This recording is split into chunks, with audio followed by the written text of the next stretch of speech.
Meus irmãos, eu gostaria, antes de nós meditarmos na palavra do Senhor, eu gostaria que a gente pudesse ter um tempo de gratidão a Deus por esse espaço que nós estivemos aqui, esse tempo.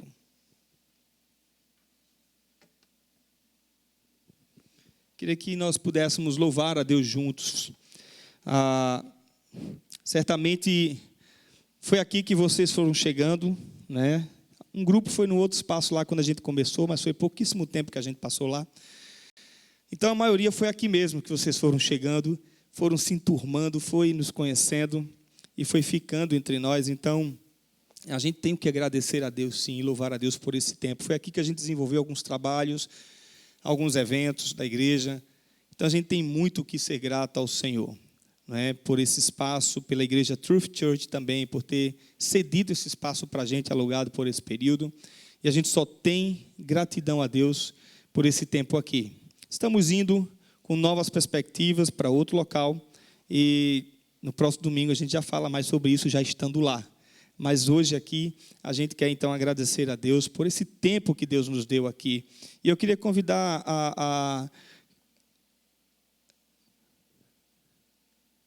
Fugiu o teu nome? Almeida, vem cá, Almeida. Meu Deus, hoje está fugindo tudo, tá, irmãos? Almeida, por favor, agradece ao Senhor, vem aqui, por favor. Agradece ao Senhor, a Deus, por esse tempo que nós tivemos juntos aqui, querido. Você é o nosso conselheiro, então esteja junto conosco, louvando a Deus por esse tempo. Vamos nos pôr de pé para orarmos? Nosso Pai Celestial, nós trazemos nesta noite a nossa gratidão pelas bênçãos, pelo ar que respiramos, pela oportunidade que tivemos de aqui prestar culto ao nosso grande Deus. Aqui, ó Deus, nós podemos ouvir a Tua palavra. Aqui nós podemos crer que Jesus se faz presente em nosso meio, para libertar, para curar, para trazer gozo ao nosso coração. Esta palavra que é alimento, ó Deus. Aqui é uma agência do Teu reino, e nós somos acolhidos pelos irmãos que aqui são responsáveis por esse prédio. E o Senhor nos sustentou aqui. Até aqui a Tua mão nos ajudou. Agora, Senhor, nós vamos mover a nossa tenda, o nosso espaço será outro. E nós vamos levantar daqui, ó Deus, e que a Tua nuvem esteja nos dirigindo para o outro lugar. E eu já começo a orar por aquele espaço, aqueles vizinhos, as pessoas que andam por ali, para que ali também nós possamos ter a Tua presença, a Tua direção, a unção do Teu Espírito, a Tua presença em nosso meio. Assim, ó Deus, como era lá no deserto, quando o Senhor falava para Moisés levantar a tenda, mudar a tenda, e a nuvem movia, e o povo também movia. Nós vamos mover aqui, ó Deus, certo de que o Senhor vai mover conosco, vai à nossa frente, abrindo o caminho, derrubando muralhas, abrindo espaço para nós, porque nós confiamos no grande amor de Deus, na Tua presença no nosso meio. Quero orar por cada família aqui representada, para o nosso pastor, para a liderança desse grupo. Ó Deus, nós estamos com sede da Tua presença. Venha saciar as nossas almas. Eu oro no nome santo de Jesus, o nosso Senhor. Amém. Poder sentar, queridos. Muito bem, Isaías capítulo 6, abra por favor a sua Bíblia no livro de Isaías, capítulo 6.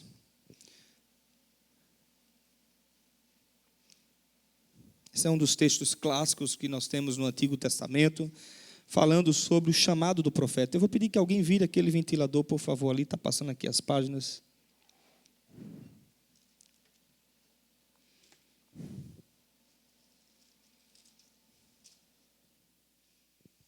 Isaías capítulo 6, então, diz assim a palavra do Senhor. No ano em que o rei Uzias morreu, eu vi o Senhor assentado num alto e exaltado trono, e a aba de suas vestes enchia o templo. Acima dele estavam serafins, que são anjos, né? Cada um deles tinha 6 asas, com 2 cobriam o rosto, com 2 cobriam os pés, com 2 voavam. E proclamavam uns aos outros: Santo, Santo, Santo é o Senhor dos exércitos. A terra inteira está cheia da sua glória. Ao som das suas vozes, os batentes das portas tremeram, e o templo ficou cheio de fumaça. Então gritei: ai de mim, estou perdido. Sou um homem de lábios impuros, e vivo no meio de um povo de lábios impuros. Os meus olhos viram o Rei, o Senhor dos exércitos. Logo, um dos serafins voou até mim, trazendo uma brasa viva que havia tirado do altar, e com uma tenaz. Com ela tocou a minha boca e disse: veja, isto tocou os seus lábios. Por isso a sua culpa será removida, e o seu pecado será perdoado. Então ouvi a voz do Senhor clamando: quem enviarei? Quem irá por nós? E eu respondi: eis-me aqui, envia-me a mim. Até aqui, meus amados irmãos, até o versículo 8. Vamos tirar mais um tempo de oração. Eu queria que você estivesse aí orando silenciosamente por você, para que Deus falasse ao seu coração. Não saia daqui, peça isso a Deus: Senhor, não deixe eu sair daqui sem ouvir a tua voz. Fala profundamente comigo, ao Espírito Santo de Deus. Faça isso agora, e daqui a pouco eu vou estar quebrando com oração.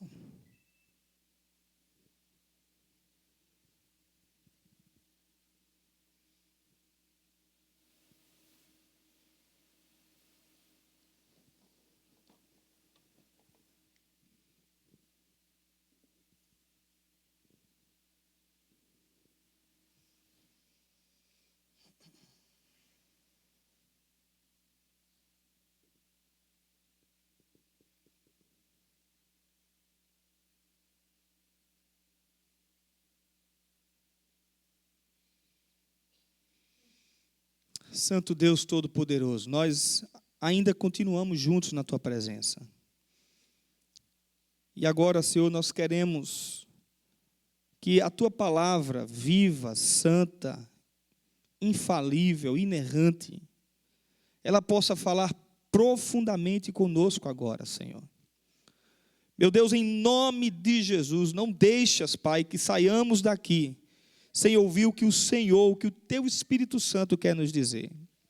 Pai, me usa como instrumento Teu, Senhor, me usa como um servo do Senhor, para falar aquilo que Tu queres. Não deixas, Pai, que a gente saia daqui sem entender o que o Senhor quer para nós hoje. Fala, Senhor, conosco, ó Espírito Santo de Deus, fala profundamente ao nosso coração. E mais uma coisa eu ainda te peço, Senhor, que Jesus Cristo cresça, e que eu diminua para a honra e para a glória do Senhor. Em nome de Jesus nós te oramos. Amém, Deus. Amém, Pai. Amém. Muito bem, meus amados irmãos. 31 de outubro de 1517. Hoje, 31 de outubro, a gente está celebrando a Reforma Protestante lá do século XVI, quando o monge Martinho Lutero, ele... depois de tanta inquietação e oração no seu coração, diante de tudo que estava acontecendo na vida da igreja, ele então prega na Catedral de Wittenberg, e aquilo era uma prática comum, chamando para o debate suas 95 teses, não é, que diz respeito a assuntos relacionados à doutrina, piedade, à vida da igreja. Então ali ele ali dá-se início à chamada Reforma Protestante do século XVI, do qual as grandes igrejas hoje, a maioria das igrejas evangélicas, nós somos oriundas, não é, da Reforma Protestante do século XVI. É importante lembrar que a Reforma Protestante, e é interessante isso, porque quando a gente fala de avivamento, a gente lembra de 3 grandes avivamentos que houveram aqui nos Estados Unidos, não é? A gente lembra desses 3 grandes avivamentos. Mas, na verdade, a Reforma Protestante foi um grande avivamento na vida da igreja, foi um retorno para a palavra de Deus. A Bíblia foi impressa e foi colocada na mão das pessoas para que elas tivessem acesso à palavra, e não somente a igreja, os sacerdotes tivessem acesso à palavra. Então foi um retorno às Sagradas Escrituras, e foi um retorno a uma vida de piedade, foi um retorno a uma vida de relacionamento profundo com Deus, né? Isso foi a Reforma Protestante. E a Reforma Protestante, ela se baseia, isso não aconteceu lá naquela época, mas ao longo da história, em 5 pilares. E esses 5 pilares estão aqui, né? Somente as Escrituras, ou seja, somente a palavra de Deus, inerrante, infalível, ela é de fato a palavra de Deus, e ela traz as verdades eternas de Deus para nós. Somente a graça de Deus, nada que o homem possa fazer, eu e você, não podemos fazer nada para merecer o céu, nada, porque nós somos pecadores, nós somos falhos, nós estamos condenados pelos nossos pecados. Mas a graça de Deus, que é um favor que a gente não merece, isso significa graça, eu não mereço, Ele derramou sobre mim.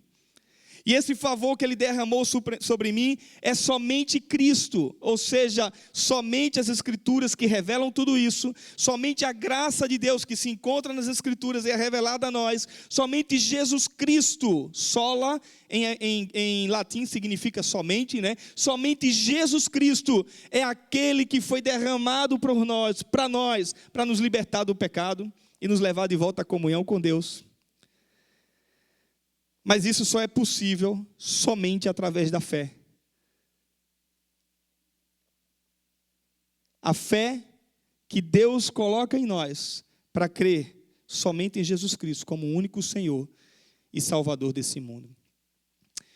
E aí então, somente a Deus pertence toda a honra e toda a glória.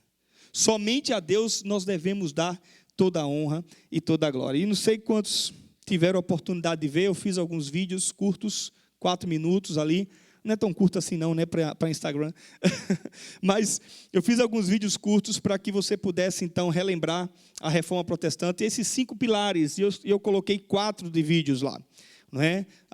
Hoje, então, eu resolvi deixar para hoje falarmos sobre somente a Deus a glória. Somente a Deus pertence toda a glória. Não era o pastor Williams que está aqui na frente, não é o sacerdote, não é sacerdote nenhum que pertence à glória. Não são homens. Quando o homem sobe aqui na frente, nesse púlpito, ou em qualquer outra igreja, e a ele é chamada para a glória, ele está desonrando o Deus Todo-Poderoso, que somente a Deus pertence todo louvor e toda honra e toda a glória. E dar glória a Deus, a gente olha para esse texto, irmãos, a gente vai ver claramente toda a honra e toda a glória seja sendo dado a esse Deus, né? E aí é interessante que dar glória a Deus tem a ver com o modo como eu devo viver. Dar a honra e a glória a Deus é tirar de mim qualquer atitude, qualquer comportamento que me eleve, mas que me diminua, para que Jesus Cristo apareça, para que Ele cresça na minha vida. E isso é dar a honra e a glória a Deus. E esse texto, ele vai mostrar, de fato, irmãos, um dos registros mais maravilhosos do Antigo Testamento, porque ele vai revelar o momento em que o profeta Isaías, ele contempla Deus em uma visão, e ele vê a manifestação da glória de Deus. E aí nesse texto o profeta Isaías é chamado para o ministério. Ele é chamado para ser profeta, aqui nesse texto, para proclamar as verdades de Deus, e a gente vai ver até no final aqui, que ele se dispõe. Ele diz, eu estou aqui, Senhor, me envia para fazer o que o Senhor quer nesse mundo, e me usar da forma como o Senhor quer. É interessante que o texto, a partir do versículo 1, você pode acompanhar na sua Bíblia, você vai perceber que o texto mostra como aconteceu o chamado do profeta, e depois o texto mostra, quando aconteceu o chamado do profeta, e depois o texto mostra como aconteceu o chamado dele. Quando aconteceu? Ele vai começar dizendo, no ano da morte de quem? Do rei Uzias. No ano da morte do rei Uzias, você vai encontrar lá em 2 Crônicas, capítulo 26, você vai ver quem foi esse rei Uzias. Foi um rei que ele equipou bem a nação de Israel, o povo de Deus, para a guerra, para a batalha. ele foi um rei bem-sucedido, mas em determinado momento ele se afastou do Senhor e se distanciou de Deus, levando a nação a fazer o mesmo. E ele diz então que no ano da morte do rei Uzias, né, e aí então determina o período, né, quando isso aconteceu, mais ou menos ali em 739 a.C. E aí depois ele vai dizer então, no ano da morte do rei Uzias, eu o quê? Eu vi o Senhor. E aí então agora a gente percebe como se dá esse chamado dele para ser profeta. Preste bem atenção, eu até falei um pouco sobre isso na semana passada. Não sabemos como se deu de fato essa visão de Isaías. Se foi uma teofania, lembra o que é a teofania que eu falei semana passada? Teofania é aparição de Deus. Deus aparecia em forma de, numa sarça ardente para Moisés, estão lembrados? Não. Né? Ou seja, Deus aparecia em forma de, talvez uma teofania, talvez não, foi de fato uma visão, e a probabilidade de aqui no texto é de fato ter sido uma visão, algo miraculoso, como aconteceu com João, lá em Apocalipse, onde ele recebe toda a revelação de Deus sobre o final de todas as coisas. Então a gente não sabe, mas o fato é que o texto diz que ele viu o Senhor, né? Então o texto mostra quando acontece o chamado dele, e a partir de agora a gente vai ver como acontece esse chamado, do versículo 1 ao versículo 8 ainda, não é? Diz o texto que ele contempla a glória de Deus, ele vê anjos dando glória a Deus e honra somente a Deus, e aí então, ele, naquele momento, ele passa a entender o propósito da sua existência. Então perceba comigo que esse texto vai trazer para nós quatro verdades, para que a gente possa dar somente a glória a Deus. A primeira delas é essa aqui, ó. Primeira verdade, não está passando, Alessandro. Você passa aí, por favor. A primeira verdade, então, é que dar glória a Deus implica entender quem Deus é. A pergunta muito clara para mim e para você nessa noite é: você sabe quem é Deus? Você entende de fato quem é Deus na sua vida? Porque vamos ser bem sinceros, irmãos, e eu falo isso constantemente aqui quando eu falo de intimidade com Deus. Deus sempre parece para nós um ser muito distante. Alguém que está muito distante de nós, olhando lá do alto todas as coisas. E a gente esquece que Ele é um Deus que está próximo de nós. Ele está do seu lado, no seu dia a dia. Caminhando com você no carro, caminhando com você na calçada, fazendo uma caminhada. Ele está conosco na hora das brigas e das discussões dentro de casa com a esposa, com o marido. Ele está com você nas horas das crises em que você chora diante dele. Ele está ali do seu ladinho. Então esse Deus, a gente precisa saber quem Ele é, né? Mas eu vou mostrar aqui para você a grandeza desse Deus olhando para o texto, mas ainda assim, eu insisto dizendo para mim e para você nessa noite, Deus é alguém que está do seu lado, apesar de toda a majestade, apesar de toda a glória, apesar de toda a honra que a Ele tem que ser dada, Ele está do seu lado, guiando, cuidando, guardando, protegendo, livrando de todo o mal. E aí, meus amados irmãos, é preciso entender quem é esse Deus, e os versículos de 1 a 4 vai mostrar isso para nós. O texto vai mostrar para nós, primeira coisa, versículo 1, que Ele é um rei soberano. Ele diz, no ano da morte do rei Uzias, eu vi quem? O Senhor. Onde esse Senhor estava? Onde é que Ele estava? Onde é que o Senhor já é uma ideia de superioridade, sim ou não? Concorda? É ou não é? Senhor é uma ideia de superioridade. Ou seja, Ele estava agora onde? O superior estava onde? Assentado aonde? Num alto, num sublime trono. Então Ele é um Deus supremo.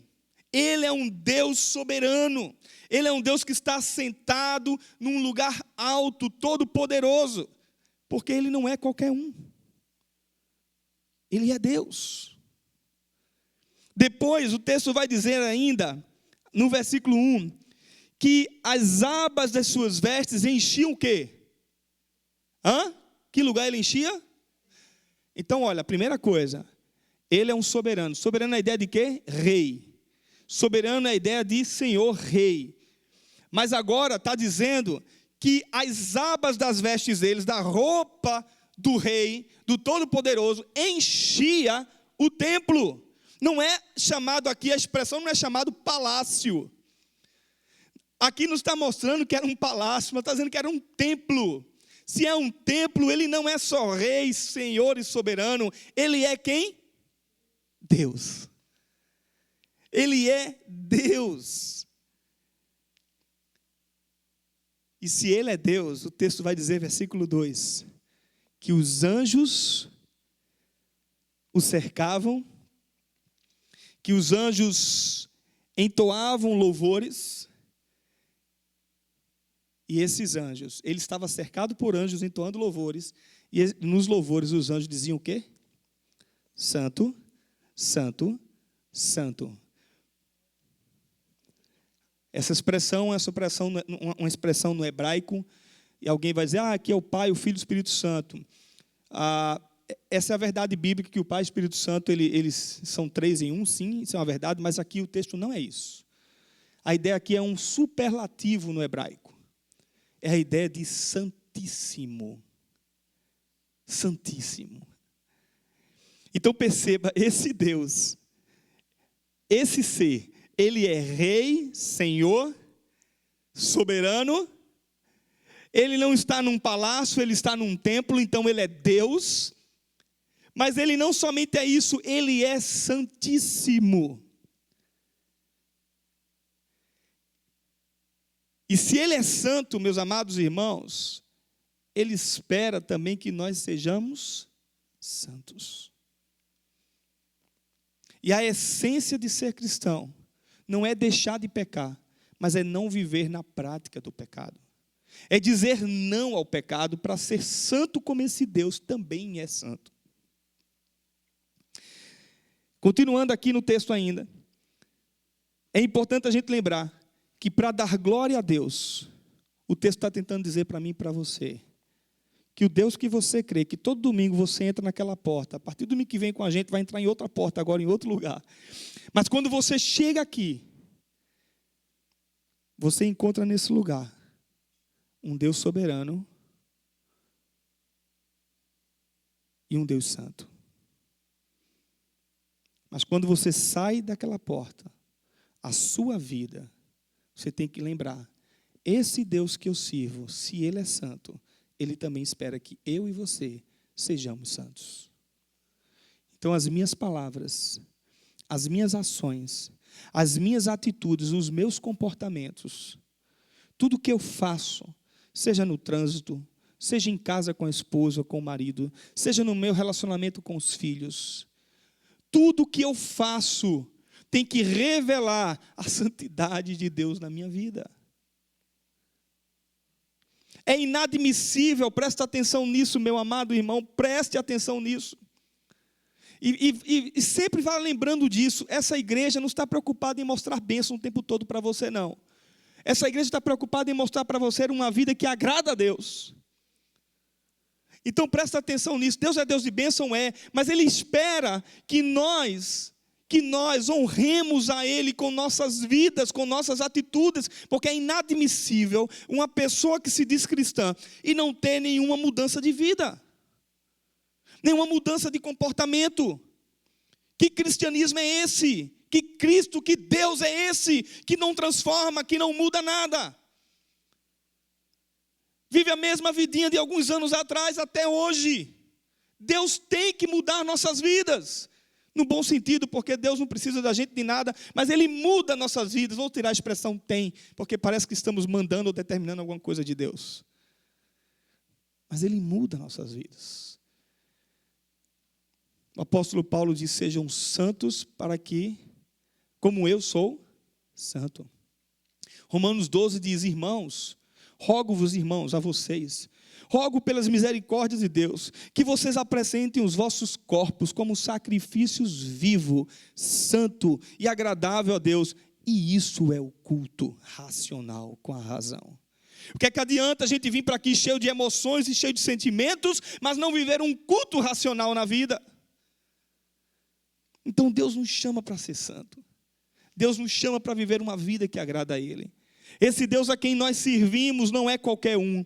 Ele é o Deus que cuida de você, no seu problema, na sua luta, porque Ele é soberano. Ele tem condições de mudar a sua história. Ele tem condições de resolver, sim, os nossos problemas. Tudo que está difícil na minha vida e na sua vida, ora a Ele, clama a Ele, creia que Ele pode, porque Ele é soberano, Ele é Deus. Ele tem todo o poder no céu e na terra, Ele criou todas as coisas, tudo está debaixo dos seus pés, diz Romanos. Mas a mim diz que Ele é santo. Ele é santo. E Ele espera de nós, de mim e de você, que a gente viva uma vida de santidade. Segundo lugar, para dar glória a Deus, toda a glória somente a Deus, a gente precisa reconhecer agora quem nós somos, versículo 5. Versículos de 1 a 4 mostra quem Deus é. Versículo 5 agora revela quem nós somos. Olha o que o versículo 5 vai dizer para nós. Então gritei, ai de mim, estou perdido, sou um homem de lábios impuros e vivo no meio de um povo de lábios impuros ou de impuros lábios, e os meus olhos viram o Rei, o Senhor dos exércitos. Então perceba que Isaías aqui, irmãos, ao entender quem era Deus, ele agora percebe quem Ele é. Você já parou para pensar? Imagina se Deus pegasse você e fizesse o que Ele fez com Isaías. Deu uma visão da santidade dEle, do lugar santíssimo dEle. Os anjos ali adorando a Deus, o templo se enchendo de fumaça.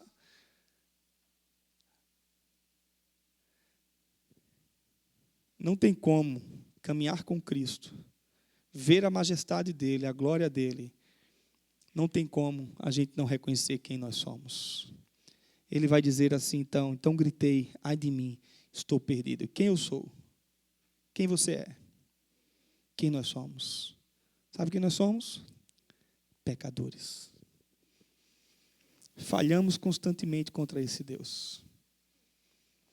Não confiamos nas provisões dEle. Eu sou um deles. Não confiamos nos cuidados dEle muitas vezes. Achamos que é a gente quem pode fazer as coisas no dia a dia ou prover as coisas. Nos colocamos no lugar de Deus. Nós somos pecadores. Falhamos contra Deus os 4 primeiros mandamentos. E os outros 6 diz respeito uns aos outros. Falhamos com o próximo, falhamos com quem está do nosso lado. Nós somos o quê? Pecadores. Sou um homem de lábios impuros e habito no meio de um povo de impuros lábios. E os meus olhos, o que é que aconteceram? Contemplaram Deus, um homem santo, um Deus santo, todo poderoso, um Deus santo todo poderoso. Mas, em terceiro lugar, versículos de 6 a 7, o texto vai mostrar para nós que nós, para darmos a glória a Deus, nós então percebemos quem Ele é, quem nós somos, e em terceiro lugar, a gente percebe o que a gente precisa ser. O que é que eu e você precisamos ser? Versículo 6 agora, ele vai dizer assim: logo um dos serafins voou até mim, trazendo uma brasa viva que havia tirada do altar, com uma tenaz, e com ela tocou a minha boca e disse, veja isto. Tocou os meus lábios, por isso a sua culpa será removida e o seu pecado será perdoado. Sabe quem é que você precisa ser? Lavado pelo sangue de Jesus. Para dar glória a Deus, somente a Ele, somente a glória, é preciso a gente então reconhecer quem Deus é, quem nós somos. Mas quem nós precisamos ser? Alguém lavado e regenerado pelo sangue de Jesus. De onde foi tirado a brasa? De onde foi tirado a brasa? Pode passar, por favor, Alessandro? Eu estou no 3. O Maico aí. Eu não estou conseguindo passar aqui. Ok. De onde foi tirada a brasa? Do altar. O altar era o quê, irmãos? O que era o altar? Lugar de sacrifício. Perceba, é Deus. Primeiro ele diz assim: um dos serafins voou até mim. Olha só. Primeiro, é Deus quem vem ao nosso encontro, e nós não vamos ao encontro de Deus. É Ele quem vem ao nosso encontro. Depois ele vai dizer assim: voou até mim com uma brasa tirada do altar. A brasa foi tirada do lugar de sacrifício, onde se fazia expiação dos pecados, onde se adorava a Deus. Lugar da presença do Senhor. E a brasa que é tirada do altar, o que é que ela faz? Ela toca onde? Versículo 7. Na boca. Por que boca? Porque a brasa tocou na boca, porque o anjo tira a brasa do altar e toca com a brasa que estava pegando fogo no sacrifício, toca na boca dele.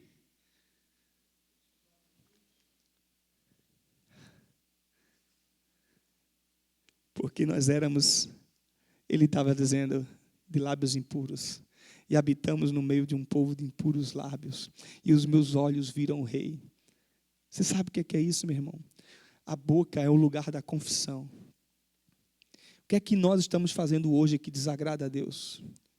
O que é que você está fazendo hoje que Deus se entristece profundamente com sua vida?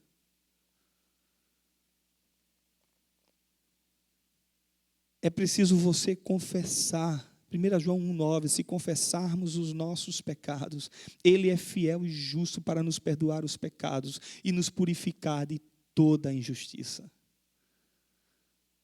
A boca é o lugar da confissão. A boca é o lugar de você dizer: Deus, me perdoa pelas minhas atitudes, pelo que eu estou fazendo.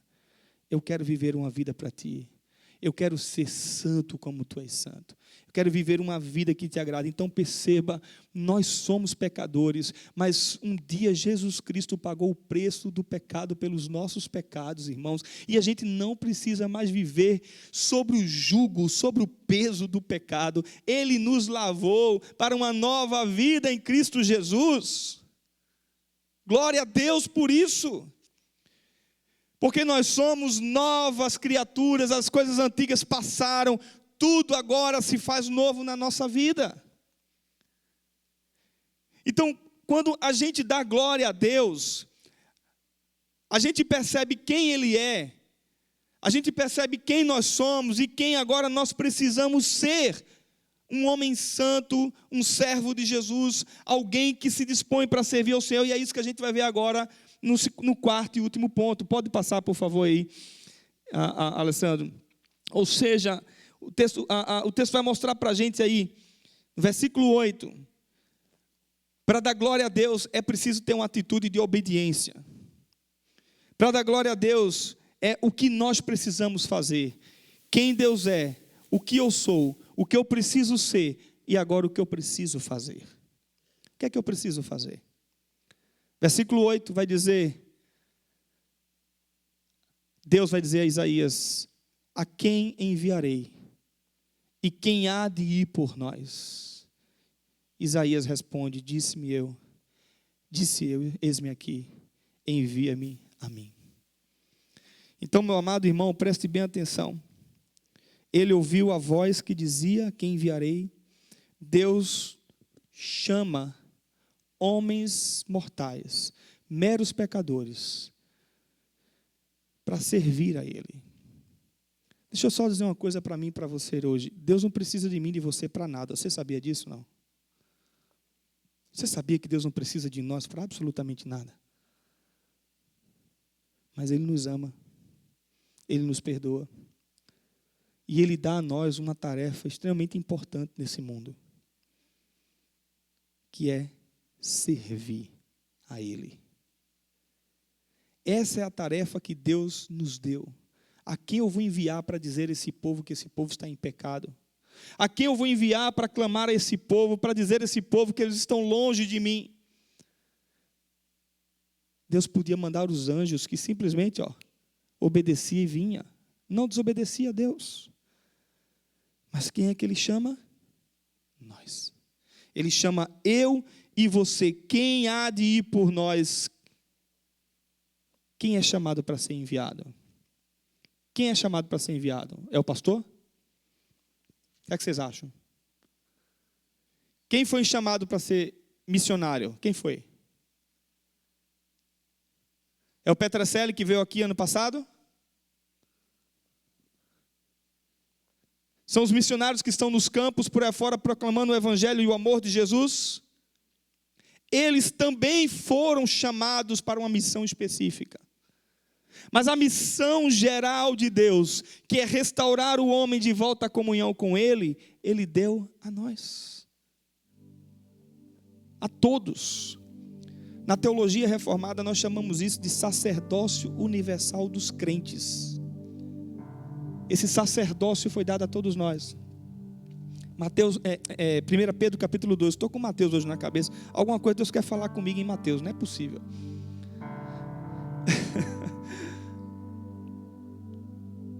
1 Pedro capítulo 2.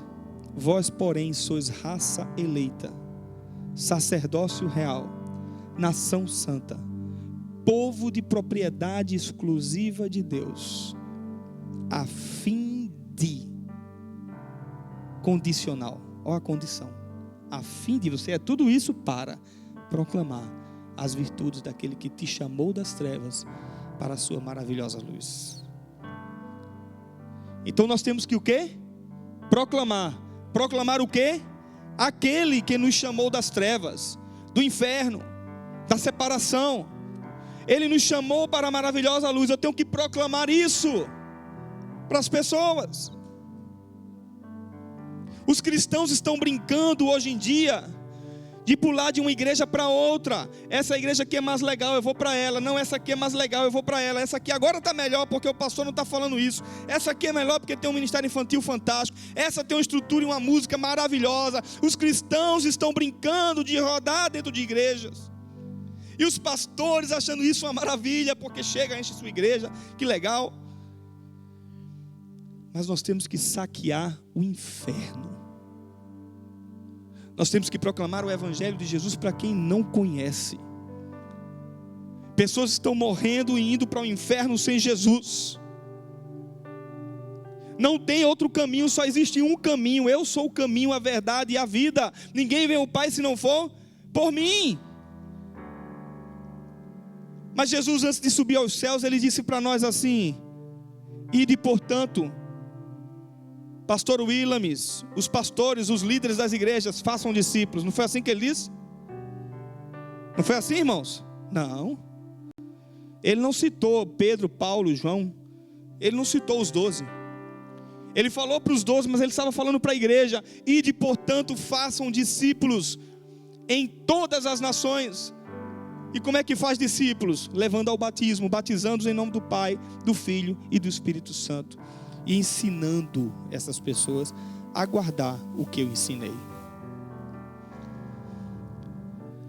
Lucas relata isso em Atos 1:9, dizendo, antes de Jesus subir aos céus também, dizendo: vós sois testemunhas, vocês vão receber um poder em vocês. Está todo mundo buscando poder por aí fora nas igrejas. Poder para curar, poder para fazer milagre, fazer meio mundo de coisa. Mas não é isso que o texto está dizendo lá em Atos 1:9, não. Recebereis o poder ao descer sobre vós o Espírito Santo. Para quê? Para ser testemunha. Eu posso não curar ninguém, mas eu posso ser testemunha. Eu posso não falar em outras línguas, mas eu posso ser testemunha. Eu recebi o poder, o Espírito Santo, que entrou em mim para testemunhar de Jesus nesse mundo. A quem enviarei? Deus está perguntando. E quem há de ir por nós? Isaías disse: eu estou aqui, Senhor, me envia. Há muito o que fazer, irmãos, muito, mas muito o que fazer. Eu quero falar uma coisa para vocês. Eu tenho sonhos como pastor de uma igreja. Eu tenho sonhos de ver uma igreja vibrante. Eu tenho sonhos de ver uma igreja alegre. Estava lá dentro no banheiro, aí Ricardo entrou, a gente conversando ali, trocando ideias. Ricardo disse, quem estava ontem, Homero, o Neide lá em casa, a gente comeu aquela foto que eu te mandei do queijo, né? Era para você ir lá comer com a gente. E eu disse, eu não fui, mas eu me alegro muito, mas muito mesmo, em ver vocês juntos. E se quiser me chamar, me chama, que eu gosto também. Se der, eu vou. Mas eu fico feliz em ver vocês unidos, porque isso é igreja. Mas não unidos em panelinhas. Todos fazem parte do corpo de Cristo. Todos juntos. Na igreja até você pode ter afinidades, mas essas afinidades não podem se transformar em grupinhos, porque isso afeta uma igreja. Presta atenção, meu irmão. Eu tenho sonhos de ver uma igreja unida. Eu tenho sonhos de ver uma igreja que proclama o Evangelho de Jesus.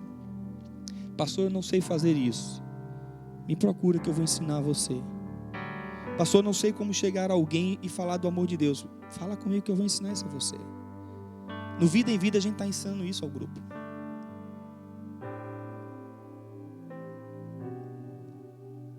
Com quem é que você está trabalhando todo dia? Com quem é que você está estudando? Quais são as pessoas com quem você está convivendo?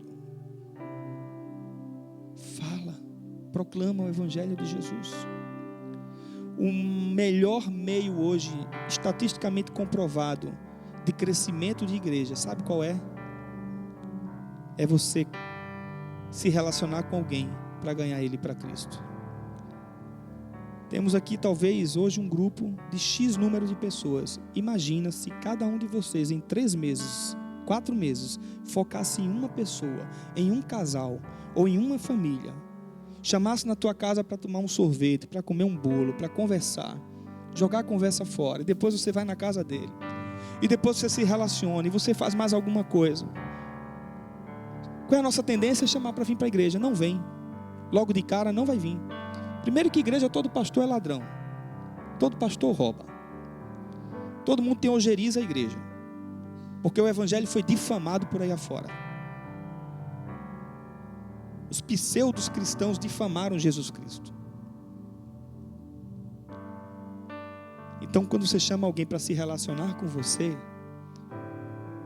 e quando mais à frente você diz assim, vamos na nossa igreja, vai rápido. Sabe por quê? Porque ela acredita em você. Ela acredita no Deus que você tem, no Deus que você serve, no Deus que você testemunha para ela. É muito mais difícil para mim como pastor, porque eu vivo no meio das ovelhas. Mas eu sinto falta disso, de estar no meio de pessoas que não entenderam a sã doutrina, o Evangelho de Jesus. Se você está tendo essa oportunidade no seu dia a dia, diga ao Senhor, eis-me aqui. Você sabe qual é a outra forma de dizer ao Senhor, eis-me aqui? Vou continuar dizendo para vocês, eu tenho sonhos. Tenho sonhos de ter uma igreja onde os ministérios funcionam bem. Onde os dons e talentos são expostos para servir ao Senhor.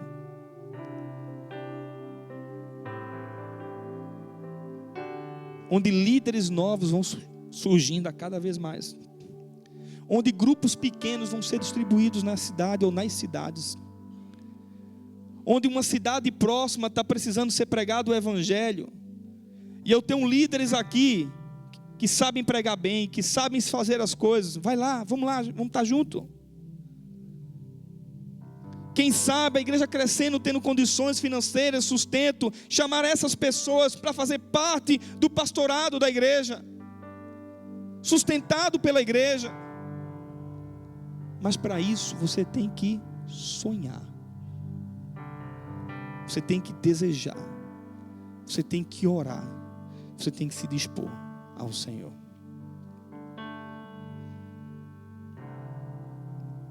Dar a glória a Deus.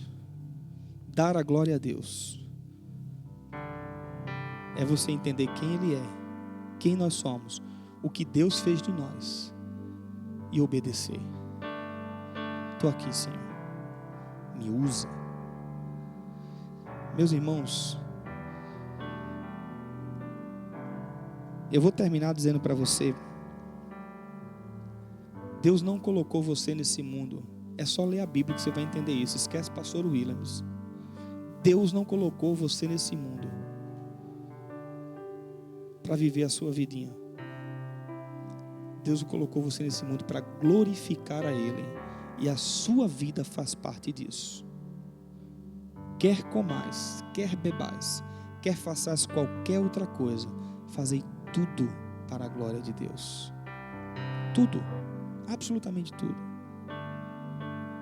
Buscai primeiro o reino de Deus e a sua justiça, e as demais coisas vão ser acrescentadas na sua vida. O sustento vai vir, os cuidados vão vir, e você pode ser próspero quando você serve a Deus.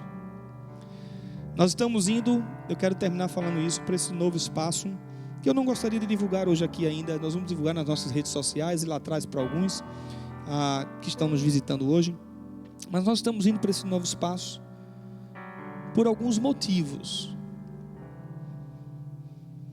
Nosso desejo era ir para de manhã, não conseguimos ainda, vai ser o mesmo horário.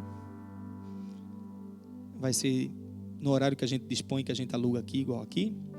Queríamos muito ir para de manhã, mas não tivemos ainda essa condição. Mas não adianta a gente ir para qualquer espaço, de manhã, de tarde, de noite, de madrugada, se você não comprar a visão de uma igreja saudável e de uma igreja que tem que crescer para a glória de Deus. Deus quer usar você, e eu sei de gente aqui que tem muito potencial para liderar grupos pequenos, de adultos, de jovens, de crianças, de velhos, de seja como for. A gente tem gente potencial aqui para ensinar a palavra de Deus. Mas a gente precisa estar juntos, se dispor e entender o projeto. Vamos orar? Coloque sua vida diante do Senhor agora. E pergunte a você mesmo: Deus, a minha vida tem glorificado o Senhor? A minha vida tem dado a glória e a honra ao Senhor?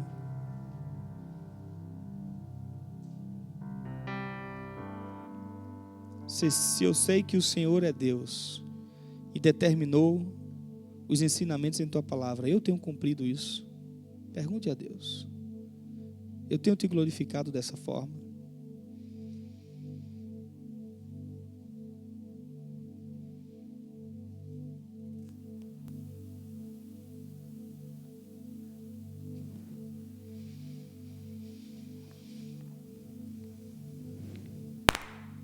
Deus amado, te agradecemos, ó Pai. Te agradecemos pela tua palavra, Senhor. Tua palavra é viva, tua palavra é eficaz. Tua palavra penetra na nossa alma, Senhor. São as verdades eternas do Senhor. Nós não vamos levar nada desse mundo para a tua presença.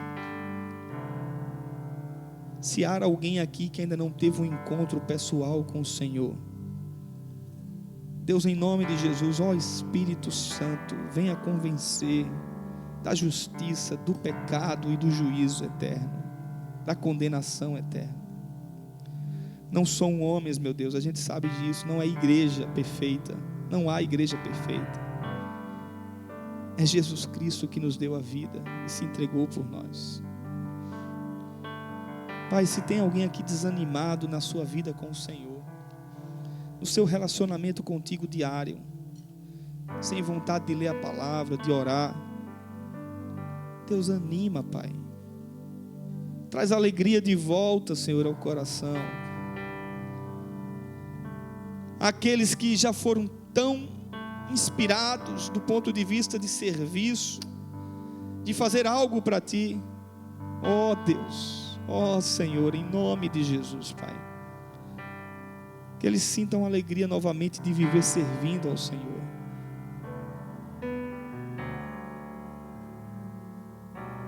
Que haja motivação em nós de Te buscar e Te servir,